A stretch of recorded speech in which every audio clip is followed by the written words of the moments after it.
Yesus, batu penjuruku. Renungan diinspirasi dari Injil Markus bab 12 ayat 1 sampai 12. Lalu Yesus mulai berbicara kepada mereka dalam perumpamaan. Ada seseorang membuka kebun anggur dan membuat pagar sekelilingnya. Ia menggali lubang tempat memeras anggur dan mendirikan menara jaga. Kemudian ia menyewakan kebun itu kepada petani-petani, lalu berangkat ke negeri lain. Ketika sudah tiba musimnya, ia mengutus seorang hamba kepada petani-petani itu untuk mengambil sebagian dari hasil kebun itu dari mereka. Namun mereka menangkap hamba itu dan memukulnya, lalu menyuruhnya pergi dengan tangan hampa. Kemudian ia mengutus lagi seorang hamba lain kepada mereka. Hamba ini mereka pukul kepalanya dan permalukan. Lalu ia menyuruh hamba lain lagi, dan orang ini mereka bunuh. Demikian juga dengan banyak hamba yang lain. Ada yang mereka pukul dan ada yang mereka bunuh. Masih ada satu orang lagi padanya, yakni anaknya yang terkasih. Akhirnya ia mengutus dia kepada mereka. Katanya, anakku akan mereka segani. Namun, petani-petani itu berkata seorang kepada yang lain, inilah ahli waris, mari kita bunuh dia dan warisan ini akan menjadi milik kita.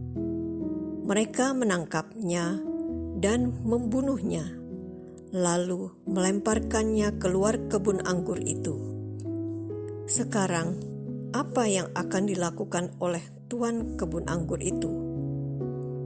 Ia akan datang dan membinasakan petani-petani itu, lalu mempercayakan kebun anggur itu kepada orang-orang lain. Tidakkah kamu membaca nas ini? Batu yang dibuang oleh tukang-tukang bangunan telah menjadi batu penjuru. Hal itu terjadi oleh karena Tuhan, suatu keajaiban di mata kita. Lalu mereka mencari jalan untuk menangkap Yesus, karena tahu bahwa merekalah yang dimaksudkannya dengan perumpamaan itu. Tetapi mereka takut kepada orang banyak. Mereka membiarkan dia lalu pergi. Demikianlah sabda Tuhan. Terpujilah Kristus. Dalam Injil hari ini, Yesus menceritakan perumpamaan tentang seorang pemilik kebun anggur.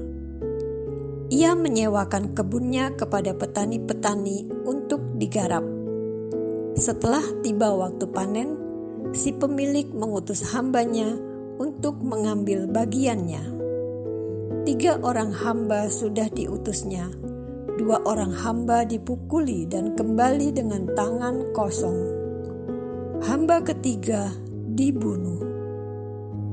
Akhirnya dengan berat hati, si pemilik mengutus anaknya dengan harapan mereka segan kepadanya.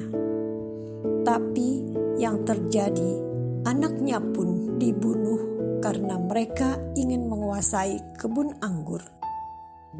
Dalam perumpamaan ini, petani-petani menggambarkan imam-imam kepala dan ahli-ahli Taurat yang berkuasa saat itu. Kebun anggur adalah bangsa Israel, pemilik adalah Tuhan, hamba-hamba adalah nabi-nabi, dan anaknya adalah Yesus. Dengan perumpamaan ini, Yesus menegur imam-imam kepala dan ahli-ahli Taurat yang menolaknya sebagai Mesias Anak Allah.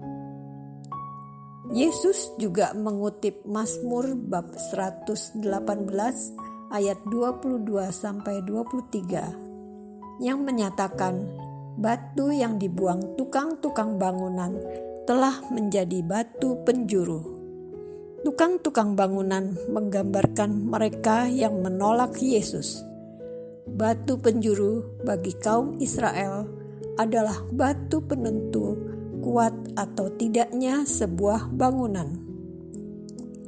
Batu ini menjadi pusat pengukuran dan penentuan fondasi bangunan agar kokoh dan kuat.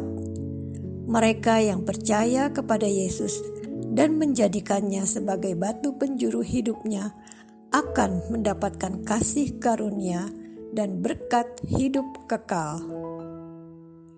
Beato Carlo Acutis, seorang remaja masa kini, menjadikan Yesus sebagai batu penjuru hidupnya. Kehidupannya terpusat kepada Yesus, khususnya pada sakramen Maha Kudus yang adalah tubuh Yesus. Carlo juga membawa keluarganya berpusat kepada Yesus dan menjadikannya sebagai batu penjuru hidup mereka. Dengan keahliannya dalam bidang teknologi digital, Carlo membuat situs yang menginventaris peristiwa-peristiwa mujizat Ekaristi. Dia ingin membuktikan bahwa benar sakramen Maha Kudus adalah tubuh Kristus. Dia ingin lebih banyak lagi orang percaya pada sakramen Maha Kudus. Carlo membuktikan tidak semua anak muda masa kini hidupnya berpusat pada dunia semata.